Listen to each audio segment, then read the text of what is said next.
Labdien, skatītāji! Šodien mūsu saruna būs par ļoti aktuālu tematu, kas skar ikvienu no bērnu dārza līdz sirmam vecumam.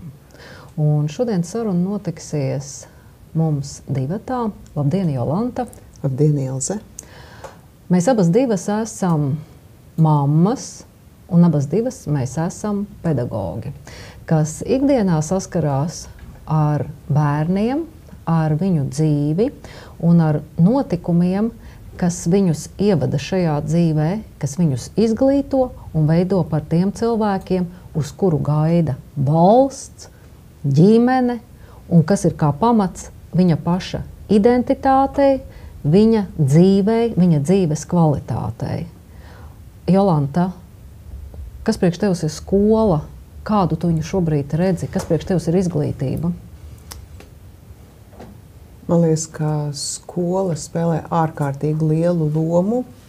Tā ir otrā svarīgākā pēc ģimenes. Ģimene ir pats svarīgākā. Ļoti svarīgi, kā tiek bērni audzināti, kas viņam tiek mācīts ģimenē. Jo pēc tam viņi jau aiziet šajā sabiedrībā, ko sauc par skolu. Un ir ļoti, ļoti svarīgi, kāds ir mikroklimats, ja? Kādi ir pedagogi, kādi ir visi šie te attīstības posmi un kā tie ietekmē viņu tālāko personību. Jā, agrāk mēs sapratām, ka skola māca mums zināšanas un prasmes. Skolā apgūst matemātiku, latviešu valodu, vēsturi. Tās lietas, kurās katram no mums ir vajadzīgas papildu zināšanas, kas papildina tās vērtības, ar kurām bērns ienāk no ģimenes. Un mēs zinām, ka ģimenes mēdz būt dažādas. Jā. Un bieži vien skola ar savām vērtībām aizpilda tos tukšumus, kuras bērnam ir radušies ģimenē. Jā, tā ir. Un šobrīd ģimene ir nolikta izaicinājuma priekšā. Matemātiku šobrīd aizvieto kas? Jā, šobrīd ir tāda īpatnēja situācija. Manuprāt, kādā sakarā bērniem būtu jāmāca šie jau uznākuši gaismā šie materiāli par bērnu seksuālo izglītošanu, kādā vispār sakarā šādi materiāli būtu jāiekļauj izglītības sistēmā, kāpēc bērniem nevarētu mācīt vairāk valodas, vēsturi, aizvietot ar reālām zināšanām, bet šī mācība konkrētā, viņa nebalstās nekādā zinātnē, tai nav nekādu pētījumu gadsimtiem ilgi vai pat gadu garumā ilgi, tā ir pēkšņa ideoloģija, kuru stumj iekšā pa sētas vārtiem. Jā, kas ir svarīgākais? Mēs saprotam, ka šeit nav jautājums ne par kultūru, ne par tradīciju, pat ne par atšķirību. Tas ir ļoti šaurs, specifisks jautājums, kas bērniem ar nenobriedušu psihi, ar neizpratni vispār par tematiem, kas viņiem tiek piedāvāts, un vēl ir jautājums, kurš viņiem šos tematus stāsta, kurš viņus apmāca. Šobrīd mēs runājam par dažādām personas identitātēm, kurām ir absolūti ideoloģisks raksturs, kuras māca bērniem, kuriem ir zema lasīt prasme. Latvija no 5. vietas ir noslīdējusi uz 23. vietu, un šīs lasīt prasmes tiek aizvietotas ar dažādiem, piedodiet mani, seksa paveidiem, dažādām identitātes paveidiem. Nopietni bērnam 3., 4., 5., pat 9. un 10. klasē, tas ir svarīgākais, vai šīs zināšanas nodrošinās viņam kā personībai, kā individam vieglāku iekļaušanos sabiedrībā? Es godīgi sakot, vispār nesaprotu, par ko iet runa, jo būtu jāmāca kultūra. Reāli likumības mācībai būtu jāatgriežas skolā, ja? Un vispār cilvēkiem jāmāca būtu attieksme vienam pret otru, pat ja ir šādi bērni, bet ne jau viss ir tādi, tad būtu jāmāca, kā pareizi attiekties pret šiem bērniem. Vienkārši cieņa būtu jāmāca. Kā attiecības, tas jau ir par jautājums, kā mēs strādājot ar bērniem, un es ikdienā redzu, ka viena kā sarežģītākā lieta bērniem ir vispārībā prasme izturēties ar cieņu vienam pret otru, izturēties ar cieņu pret pedagogu, pret skolu, pret vidi, vispār spēja cienīt sevi. Spēja saprast, kas tu esi. Un mēs zinām, ka šajos laikos, kad īstenībā ir ļoti daudz problēmas, gan ar drošību internetā, gan ar drošību bērniem atrodoties vidē, ka nevis māca to, kā bērnam sevi pasargāt, kā novilkt robežas starp svešiem cilvēkiem, mēs mācam, kādu vēl tu apvārsni vari savam izaicinājumam sameklēt. Un ja 4. klasē bērns sāk domāt, vai es esmu zēns vai meitene, kaut līdz tam viņam vispār tāds jautājums nav bijis. Kādas ir manas seksualitāte, kādas ir manas seksuālās sajūtas? Tas rada situāciju, ka mēs novirzam bērnu viņa vecuma posmā no noteiktiem uzdevumiem un aizvietojam ar kaut kādām pseido zinātnēm, kas ir ideoloģija. Jā, un ir jautājums, kādu no problēmas situācijas jautājumiem viņš risina? Kādu? Nu, nekādu īstenībā. Šādā veidā vienkārši tiek kropļota bērna psihe, jo ja viņam šādu materiālu nedot, viņam pat prātā neienāktu nevienu dienu padomāt, ka vispār ir tādas iespējas. Jo ir tīpaši nenobrieduši prāta bērni skrien pakaļ modei. Jā. Tas taču ir moderni. Tas ir moderni. Bet kurš atbildēs par sekām? Vai tā būs Anda Čakša? Vai tie būs tie, kas šos materiālus izstrādājuši? Jūs nesīsiet šo atbildību. Cik ir pasaulē jau tiesas procesi, par kuriem neviens nerunā? Ir jau filmas entās pieejams, atrodams, kur runā par šīm te problēmām, kad bērnam ir tikusi vienkārši tā galva samežģīta tajā virzienā, un bērns ir atjēdzies, un viņš grib atpakaļ savā miesā, savā ķermenī, bet viss ir mainījies. Tātad hormonu terapija, ķīmijterapija, kura ir jau kāpēc par to neviens nerunā, par šīm sekām, kas izraisa arī vēzi? Kāpēc par to neviens nezvana visus zvanus, ka bērnus nav jāiztiek?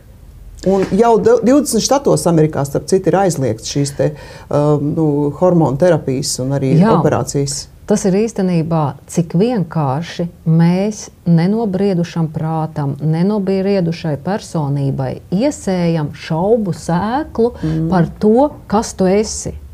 Un tajā brīdī, kad cilvēks novēršās no tā, kas viņam ir svarīgi, bet viņš kļūst par ideoloģijas vergu. Un te man ir tāds pārsteigums tas, ka dotā brīdī, kad ministriju vada mediķis, cilvēks, kuram ir jāsaprot, kādas sekas bērnam rada gan šī hormonu terapija, kādas sekas psihē rada tas, kas notiek ar bērnu, tikai ar atpakaļ ejošu datumu saka, es pati negribētu, ka maniem bērniem māca, tad rodās jautājumi, kādus vēl jautājumus šī sabiedrība uzzinās un ko uzzinās bērni skolā, par ko mums nevienam nav nojausmas, jo pati ministre nav informēta.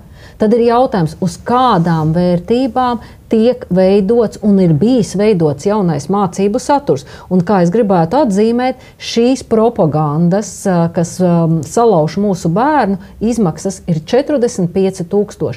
Joprojām nav latviešu valodas grāmatas. Bērniem latviešu valodas pratība vispārībā krītās. Bērni nevar saprast tekstu, viņiem ir grūtības ar lasīšanu, viņiem ir grūtības ar iekļaušanos sabiedrībā, bet mēs sakam, ka bioloģijas pamati fundamentāli ir jāmaina.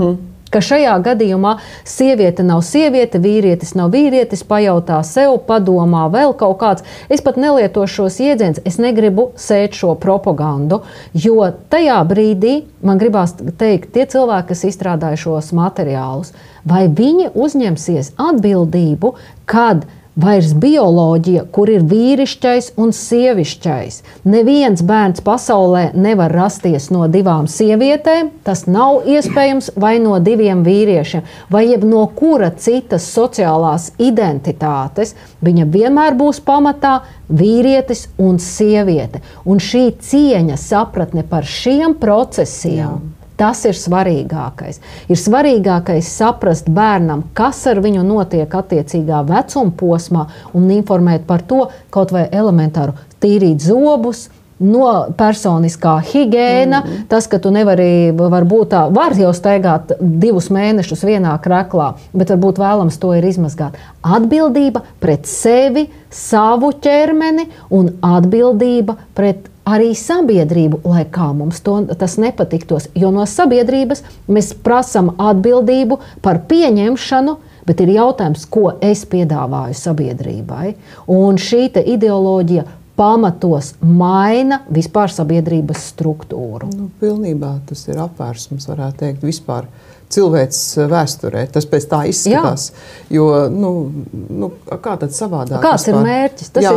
Zini, es tev, Ilze, gribētu, es klausījos, zini, man ir, kāds ir mans personiskās aizdomas, ka es neticu, ka Anda Čakša nezināja par šiem materiāliem, par šo materiālu tapšanu. Es tiešām neticu tam, ka viņa nav bīstama klāt. Tik patvaļīgi, tad es nesaprotu, kas vispār notiek, piedod, izglītības ministrijā. Tas tajā brīdī šis ir, kā saka, 2 versijas.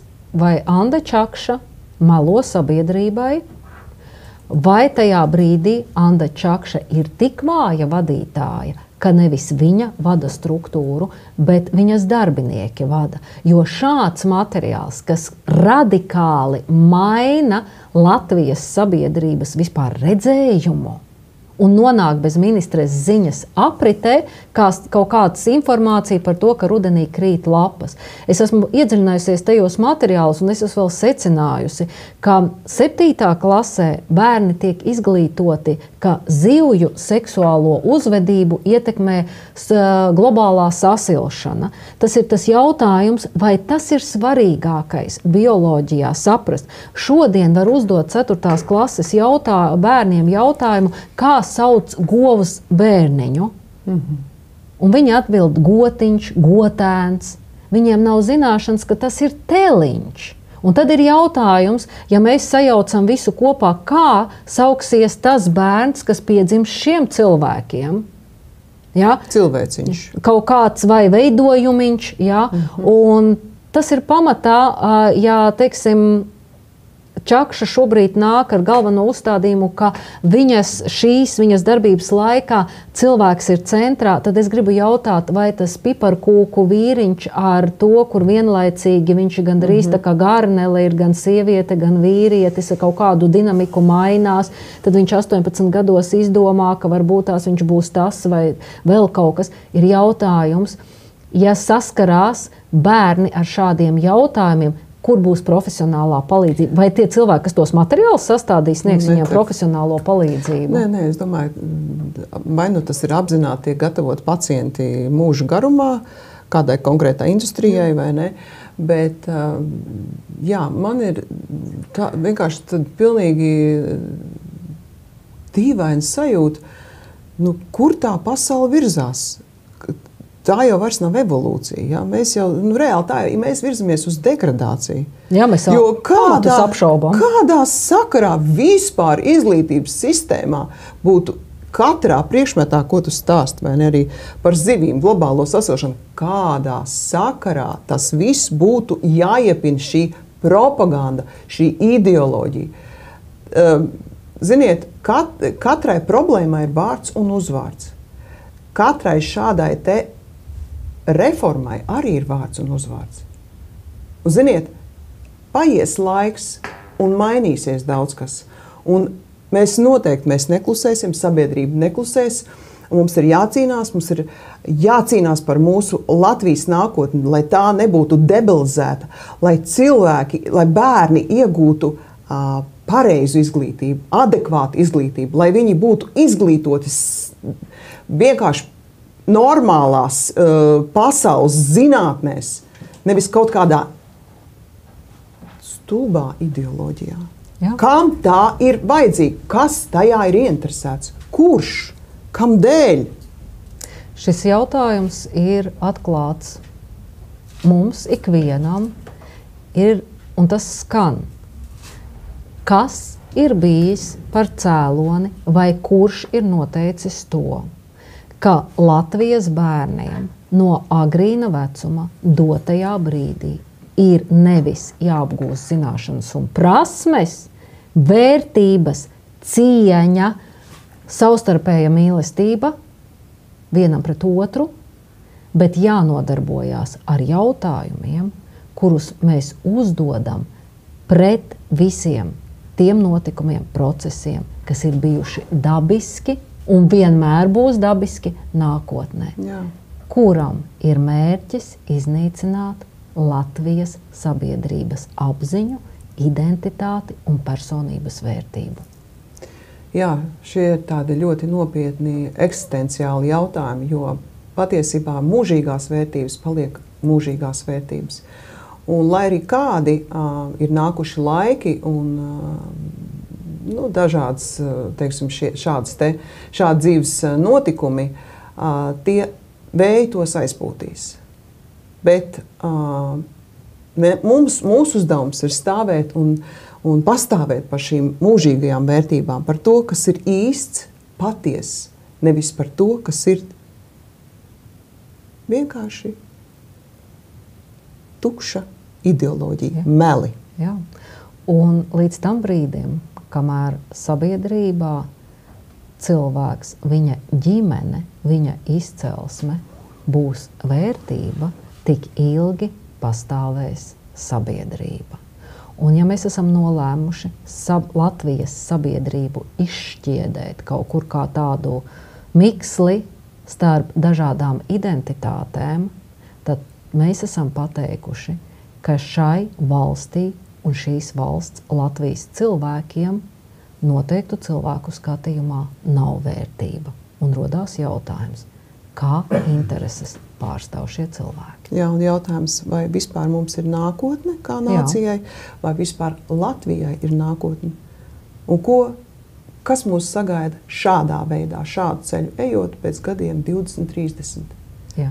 Manuprāt, mēs virzamies uz totālu katastrofu, un ir laicīgi jāapstājās, ir laicīgi jāveic, tātad jānorauj šis stopkrāns, lai izbeigtu bērnu debilizāciju skolās. Jā. Un vai mēs esam nākotnē gatavi, ka cilvēki, kuri jau no 1. klases, varbūt vēlāk, uzdot jautājumu, kas es esmu, nevis tādā ziņā, kāds būs mans pienesums, kas es kā personība esmu, bet ar kādu būtni, veidu, paveidu, mistiku es identificējos. Tajā brīdī, kad tiek noliekts cilvēka pamats, kad tiek noliekts vīrietis vai sieviete.